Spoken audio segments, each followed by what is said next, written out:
we know that the Celtics, you saw the video there, the Celtics have had a lot of dynamic duos over 75 years, dynamic trios, and obviously some terrific teams.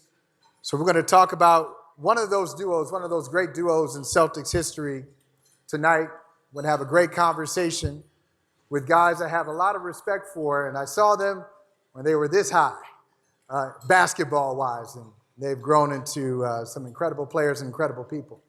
First to the stage, out of Kentucky, national champion out of Kentucky, one of the great teams in college basketball history. He was a 6th overall pick in 1996. He's a 3-time All-Star, employee number 8, one of the great dancers as well in NBA history, the pride of Chicago, Antoine Walker. Hey, Cedric.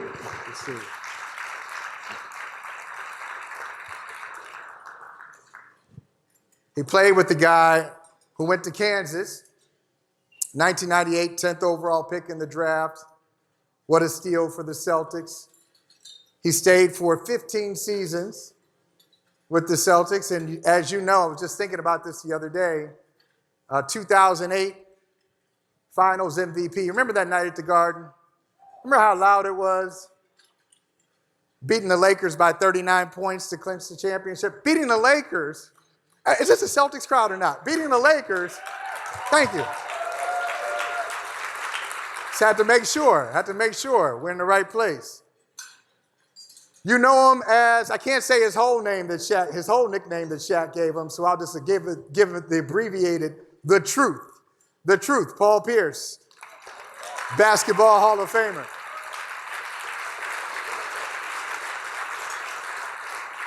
What's up, buddy? How you doing? Doing great. Yeah. Have a seat. You said you remembered us when we were like this? Yeah, like this. Yes. Yeah, I remember you had hair down here. Yeah, that's true. I used to have dreads. He did. And true story, I didn't realize I was bald until I cut the dreads off. Straight up. I was like, what is that in the back of my head? Oh, I'm bald. So when people say to me all the time, fellas, hey, bring back the dreads, it ain't happening. I can't do it anymore. I cannot bring back the dreads. But good to see you guys. No, good to see you, buddy. And, you know, Paul and Antoine, I just want to start with your relationship. Antoine, you were here, and immediately, as a rookie, you came in and were the leading scorer on your team. 2 years later, Paul Pierce comes along. What was your thought? What were your expectations for him when he came on the team as a rookie? Well, you know, am I on? Everybody can hear me? Yeah. Okay, I feel it. But it was different because when I came in, unfortunately, we won 15 games my rookie year. So we was in the rebuilding stage, and then the next year we won 38. So we was, you know, starting to turn in the right direction, and, you know, lo and behold, we get in the draft, and we got the 10th pick in the draft, and if I'm not mistaken, I think Paul was like projected to be like top 3 pick in the draft. And I don't know what he did in his pre-draft workout. You know what? I don't know what you did. I still don't know. Okay. I don't know what he did in his pre-draft workouts. But we were very fortunate enough to, he slid to 10, and we was able to get him. So it was a blessing to be able to get him at 10. He slid in the draft. And once I saw that, and now obviously I watched him in college and knew how good he was, I knew we were starting to trend in the right direction. He was going to be a big piece of what we was trying to do. Paul, what was it like when you first met him? Did you guys click instantly? Any kind of tension when you first met Antoine? What was that like? No, it wasn't no tension, but the first thing I noticed was his competitive nature. I remember we were practicing at Brandeis, and if I go back, it was a lockout season, which was 98. And I remember we came and we were playing pickup games, and we were always on the opposite team. And this is the biggest trash talker ever. I thought I was a trash talker. This dude right here, he would talk trash to me, and I'm like, you know, he been in the league, so, you know, when you've been in the league before another guy, you look like, okay, he's the OG, so to speak. But I'm looking like we pretty much the same age. So like, I'm not really, I'm little brother, but I'm not. So I'm like looking at him face to face, like I can't back down from him. Well, I was an all-star, Paul, so you was a little. You was an all-star. No, I was an all-star. I made the all-star team in Yeah, 98. you did. I was a little brother, so I got to take on the role of little brother. But I respected him, but I wasn't going to back down. And I think we pushed each other. And I think we really pushed each other, because if you let Antoine, he can really take your heart. Like if you come in with a soft, or I don't know how to say it, like just not confident player and you like trying to, it's over. And so we pushed each other to be very competitive. And, I think that the thing is we had a mutual respect. I respected what he already done in the league because he was an all-star and I was trying to get to where he was at. And it was just a respect. So I followed him around. After practice, we go eat. On the road, we go eat. I'm watching how to be a pro. So and I guess in a sense, you could call, I guess he was a big brother. What kind of trash were you talking to him? Like, why are you being mean to the rookie? No, I'm from Chicago. I'm from the South Side, so that was like my whole MO was a trash talker. So, but he's from California, Inglewood. So Paul knows how to accept the trash talking. But I gotta see how tough he is. That was my way of just seeing where he was at as a player, as a person. But we hit it off. It didn't bother him at all what I was saying to him. It only made him better. It only made him work harder. So that's how I think we was able to right away we clicked really good. And then also we made sure that we spent a lot of time together off the court. And I think that's really important when you become superstars. I think you get so many guys that don't spend a lot of time with each other off the court, but we built a good friendship, and that's how we was able to. It translated on the court because we had so much respect for each other off the court. I remember you guys, you talked about the progression, Antoine, 15 wins in 96, 97, then you got up to 38 wins. You had a coaching change in your first year, I think your first full season with Jim O'Brien, you guys made the playoffs, both really all-star level players. What were your expectations at that time for the team and for one another? For us, and me and Paul used to always would go out to dinner and talk about it. We always knew that we could be good. So our first goal, and he would say this too, was that we wanted to make the playoffs. Yeah. We wanted to get the Celtics back into the playoffs. So whatever we had to do to make the playoffs, that was our first goal. And then after that, we'll see where we stand with everybody else in the Eastern Conference. But we just wanted to get there, figure out a way to get that done. And it took some time because you guys all know Paul is an unbelievable scorer. At that time, I was scoring the basketball. So it was a huge thing that I had to accept that Paul was a better scorer than me. So I think it started right there, to defer to Paul and allow him to be the 25, 30-point scorer a night. And Jim O'Brien, I got to give him a lot of credit, did a lot of great things offensively for us to be able to share the basketball and make it work. But that was the first thing, just allowing ourselves to play together, allowing that our skill set, understand each other's skill set. And then once we did that, we took off. That's a big statement. That's a big statement. Like you said, he's a better scorer than you.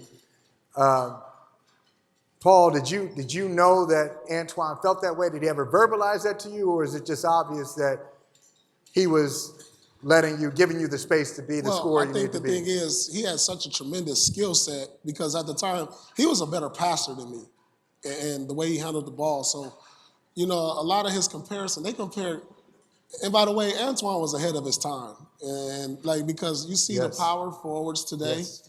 I mean, who knew that you'll see power forwards shooting 10 threes? He was doing it in the early 2000s. And people were mad at him for that. And you were right back. Come on now. See, okay, here we go. All right. Gloves are off. Come on now. Come on, tell him. And you was criticizing me for that. Okay. He was getting criticized for that. I wasn't the only one. No, seriously, he was ahead of his time. And when you start thinking about it, but I think he had a tremendous skill set because the way the game is played today is how he played it, at that position. Shot a lot of threes, playmaker, and that's what made it work. And as far as you saying what was our expectations that year, like you said, it was to make the playoffs. I was in my 4th year, 6th year, and we were happy with that. But then we win the first round versus Philly, who the previous year just went to the NBA Finals. That's right. We beat them in the Game 5. Second round, we beat Detroit.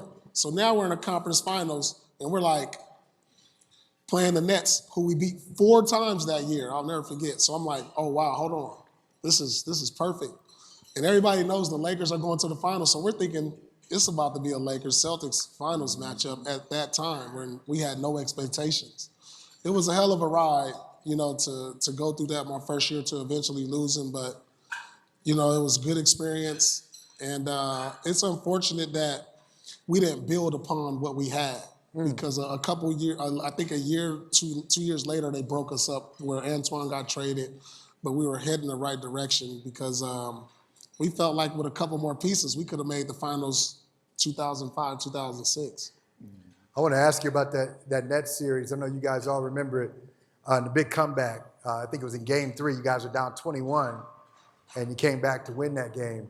But I do want to address what Antoine said. I did. I was the columnist at the time at the Globe. I covered the team, and I was the columnist. And I'd say, why does Antoine take all these threes? And I remember you had a funny line. One time somebody asked you, why do you take so many threes? Remember what you answered? Oh yeah, because I was at All-Star weekend. To be in there I was just tired of the question. I think by All-Star break I had shot over like 300 threes by All-Star break, which is like a record or something. So I was just tired of it. I was just like, because ain't no fours. Right. This ain't no fours. But now they shoot fours. He said no 4-pointers. He said no fours. No, it was great. Gosh. But I'll tell you this. One, Paul's right. You were ahead of your time because that's the game now. Everybody's shooting threes. And the second thing is, and I would hope that a lot of professional athletes, I always respected this about you. You would take the criticism and you would, I'd come in, I'd criticize him, and he would come in. Michael, think about this. He would come in and he'd say, okay, why'd you say that? And we'd have a conversation about it. Then it'd be over. Think about this. Antoine got criticized for taking too many threes and doing a shimmy. That's normal today. Yeah. Like, it's crazy. He got criticism for shimmying. Now you see Steph Curry and everybody doing all their thing, and he got criticized for that. And that's the game today. That's crazy. That's wild, right? That's right. That's why I say he was ahead of his time. Yeah, you really were. So thanks for handling, thanks for handling like that. Because, Michael Holley, Antoine hey, dancing, taking too many threes, all this. Yeah. I mean, I'm not going to say any names, but some guys just can't handle it. You give them a little bit of criticism or pushback, and they won't talk to you for 2 years or something. Well, I think it's different now. I think with Twitter, social media, I didn't play in an era where I had to deal with that. So I got to know you personally. You was in the locker room, you sat next to me, we was able to build a relationship, whether it was good, bad, or ugly, you know what I mean? I still was able to talk to you every day. You know what I mean? So if I was doing something for my foundation or something positive in the community, I can go to you and tell you, and you're gonna actually put it as front page, just like if I went 0 for 10. Right. And that was something that we had, and I think that's different now from what guys play now. So I was just very lucky not to play in that. Paul played in both eras, so it was different for him, but I didn't have to deal with that, the social media aspect of it. So we got to know each other more on a personal level, and you actually read the newspaper in the morning. I don't even know if anybody read newspapers no more. Hey. You know what I mean? Hey. I'm just saying, I don't know if nobody read newspapers anymore. I mean, Twitter give you everything with all social media, so it's different for me. So I appreciate that you did allow myself personally to be able to do that on the good, bad, and the ugly side of it. Shout out to the newspaper reporters out there. We see you. Appreciate it. But, Paul, tell me what, so that Nets game, you guys are down 21 points. Antoine, cameras are on him. He's just talking. He's talking to you. He's pointing his finger at you. No, he's yelling at me. He's yelling at you. What is he saying to you? What is he saying? Yeah, and you can't say what. Not too many kids here. Not too many kids. Go ahead, sir. I'm not sure what he said. I just know we were down 20, and I was complaining to the refs. And because I see the highlight all the time, I see it on YouTube. And I think Antoine just knew how to push my buttons. And because he knew I wasn't the type of player that would fold. And so I think he probably said something along the lines like, get your butt in gear. He didn't say that. Something. He didn't say that. No, he didn't. No, he didn't say that. He used probably some different language, but I don't know. I mean, he pushed my button though. And that was the thing. He knew I was going to compete to the end. You know, I looked up, we're down 21. And for us to still believe we can win, you know, where you have players like, all right, load management, I'm going to chill. We'll get the next game. It was like, no, we can win this game.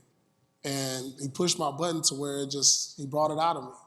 And it was one of the best games, best quarters I played in the series, and we wound up winning. And so, you know, we knew how to push each other buttons without offending each other. And as players, you have to be able to talk to each other like this. You better be able to accept the criticism from each other. And I think that's how you build. Just like this year, Marcus Smart said something about, and the Celtics turned it around. I forget what he said. But you have to be able to sometimes express yourself.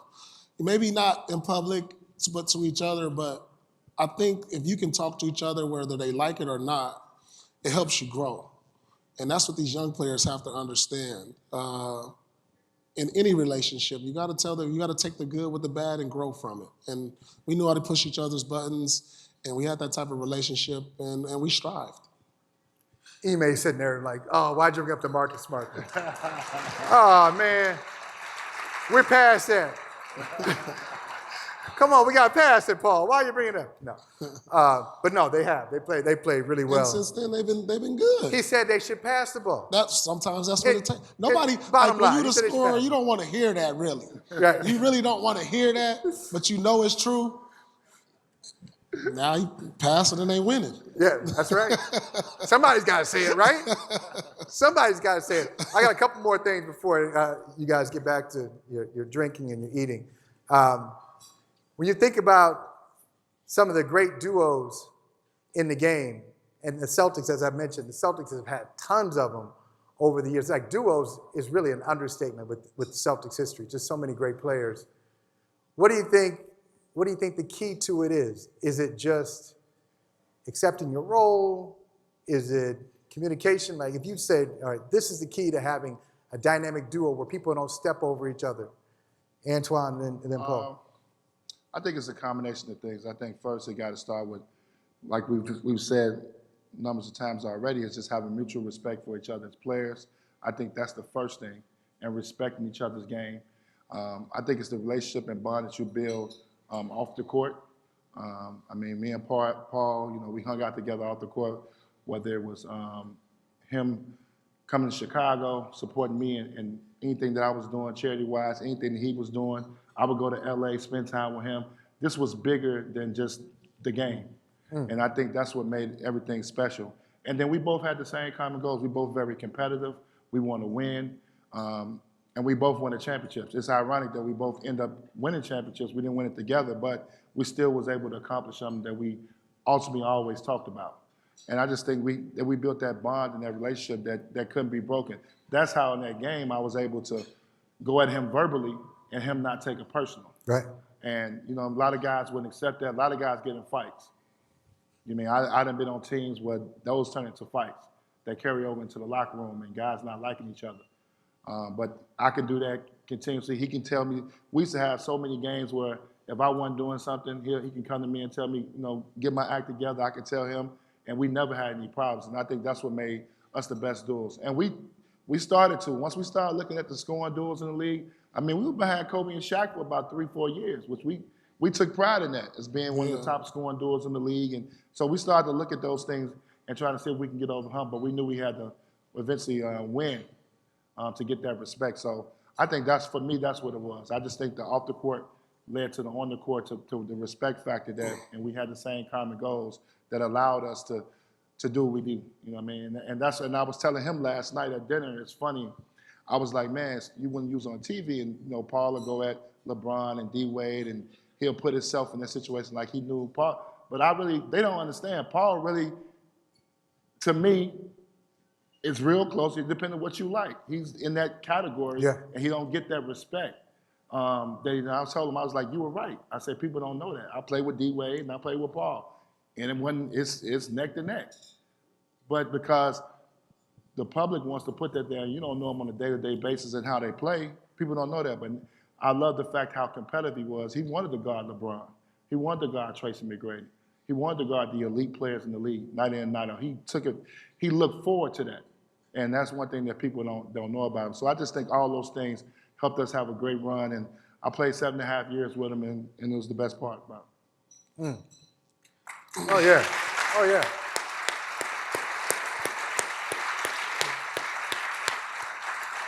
He used to make it look so easy too, man. I'd see you, and you used to mess up, because I can't play. But I used to watch you, and it looked so easy, I would think that I could play. You know what I mean? Like you'd be out there, like Paul would be like 15, 16 feet from the basket, then all of a sudden, he's at the rim. I'm like, okay, let me try that. And it didn't work. But like Paul, and so people know, just to put this in context, he used to get to the free throw line more than Shaq. Got to the free throw line more than Tim Duncan. I mean, look it up. I mean, at times he was getting to the line like some of the big men in the league. It was pretty amazing. And used to make it look easy too. I don't know if you remember this game. Here was a game, and maybe before even Paul got here, a game at the Garden. You threw a bounce pass behind your back. So you're facing the basket, you get a rebound, you just throw it. It's a bounce pass to Ron Mercer for a dunk. And I tried that too. You know, I mean, just what, you know, I'm 5'0" trying all this stuff. God. But so Paul, what's your answer to the duo, successful duo question? I think the answer to be a great dynamic duo is out of the two, one of them has to be the lesser. I don't know how to explain it, because when you talk about dynamic duo, you both could probably be the guy, and then like it's right there. The second guy has to sacrifice. So for instance, Kobe has to sacrifice for Shaq, even though Kobe could have been the number one, and he had to swallow it. And the reason that they didn't win more championships because Kobe couldn't swallow it, you know, because he knew that he was he could have been that, and they could have probably won more championships. But the key to a successful one is one of the guys has to swallow that pill to not be the guy. Well, how do you figure out which guy is the one who because as you said, both of them are equal. Over time, it just becomes, you look and you're like, he got it. Like, he got it. And Antoine said it. You know, he was like, he said, you know, I was a better scorer, but Antoine was a great scorer too. You know, think about when Jordan left Pippen, and Pippen was like an MVP candidate.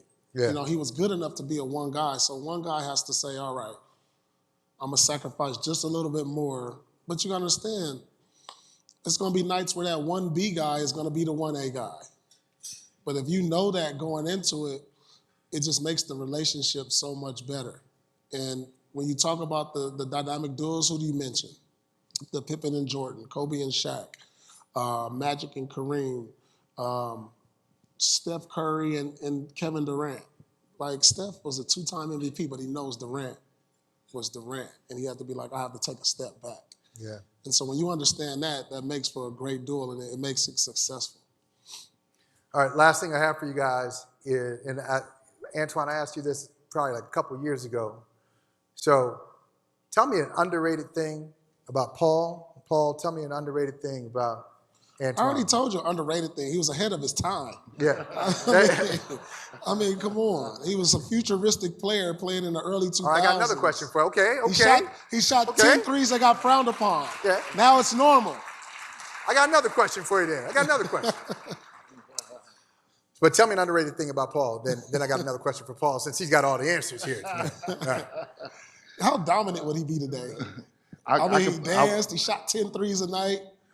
He was the only one that shot 10 threes a game in the league at the time. The average was like 3. He shot 10. Who knew that the game would go in this direction? Right. He did. Who knew there'd be stretch fours all over the place? He did. I just think what doesn't get looked at that's underrated is Paul's basketball IQ. And that speaks to, I'm talking about knowledge of the game, respect he has for the game. And I'm a basketball guy, you know, heart to heart, and he's one. And I think sometimes people don't know that about him, that how much he loves the game, how much he appreciates the game, and what the game has done for us. So I think that you say a lot of great things about him, and that's the thing that people got to understand. He loves this game. He loves to compete. He loves the fact he loves the Magic Johnson. You know, I know about his relationship. He loves Magic, and you know, I'm the Michael guy. Like, it's just those type of things that don't come out that needs to be said about him. His love and appreciation for the game of basketball. What was it? Yeah.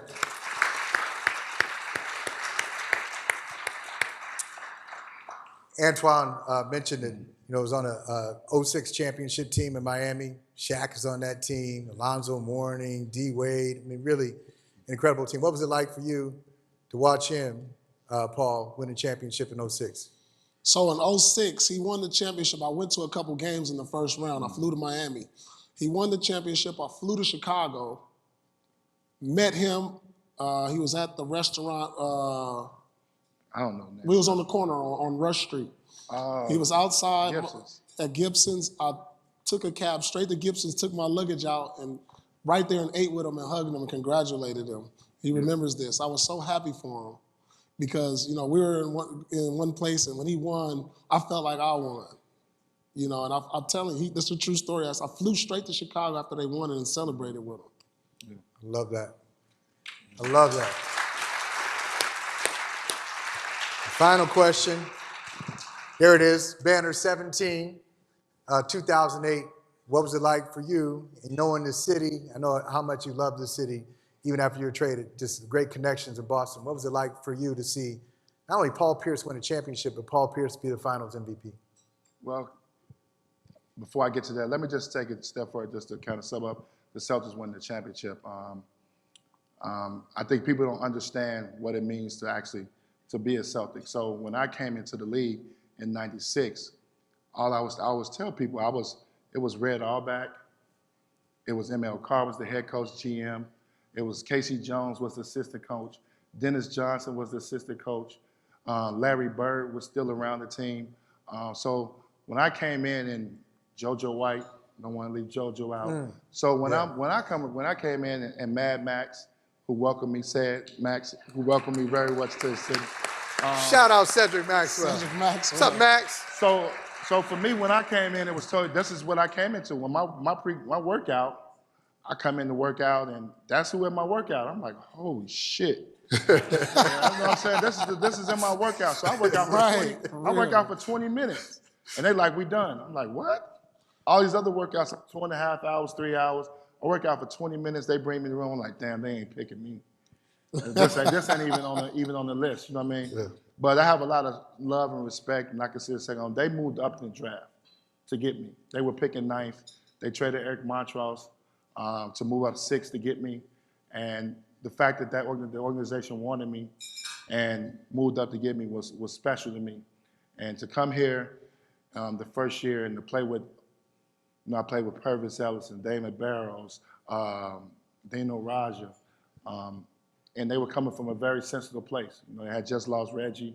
Yeah. The organization was in a tailspin, and to come here and understand and learn the tradition as a 19-year-old kid was special to me.